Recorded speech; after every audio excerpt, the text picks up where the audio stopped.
There's a moment every human community has faced, going back tens of thousands of years. Someone starts acting differently, talking to people who aren't there, laughing when nothing is funny, staring at the sky for hours, or refusing to eat, or waking the whole camp screaming about things no one else can see. And in that moment, every group faced the same unavoidable question. What do we do with this person? Do we push them out? Do we protect them? Do we fear them, or do we listen to them? The answer, it turns out, changed everything about how that society survived. Let's go back further than most people think to look. Long before writing, before cities, before anything we'd call civilization, early humans were already making decisions about behavioral difference. We know this because of something written directly into bone.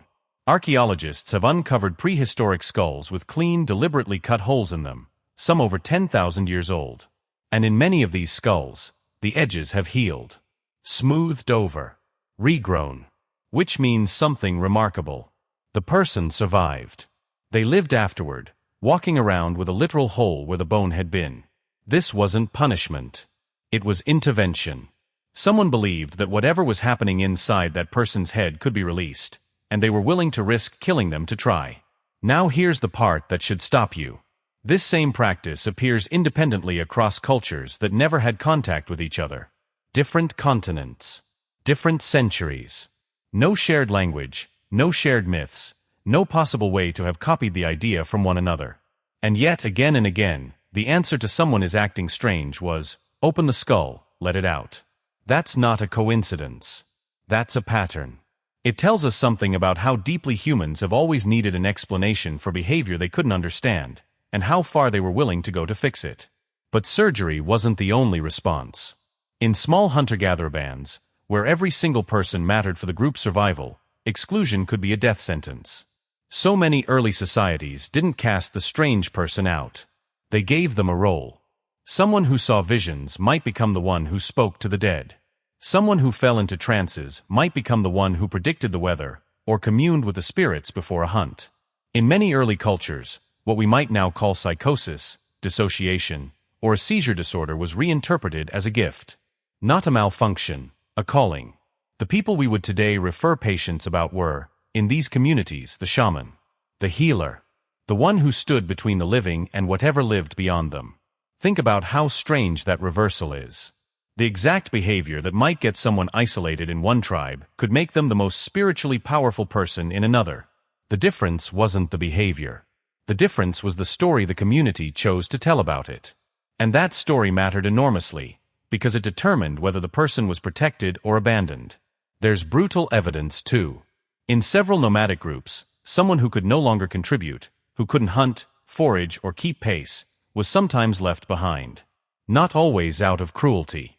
Sometimes out of desperation. When resources are that thin, a group's survival can depend on hard, painful decisions about who the group can still carry. This wasn't unique to the mentally different. It happened to the elderly, the badly injured, anyone the environment simply would not allow the group to protect. But it did mean that acting strange could, in the harshest circumstances, become a death warrant. So we have three completely different outcomes, existing at the same time in human history. Surgery, to release what was wrong. Elevation, to make use of what was different. Abandonment, when the group had nothing left to give. What decided which path a person got? It wasn't really about the behavior itself. It was about what the group needed, what the group feared, and what story they had available to explain what they were seeing. That's the pattern that repeats through every era that follows. Ancient priests blaming angry gods. Greek philosophers calling madness a divine gift. Medieval villages quietly folding the strange neighbor into daily life, feeding him, watching over him, never curing him, just never abandoning him either.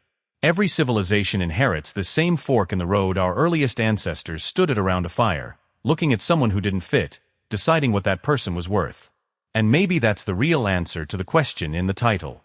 Ancient humans didn't have one response to strangeness. They had every response humans have ever had. Fear, reverence, cruelty, care. All of it, 10,000 years ago, already fully formed.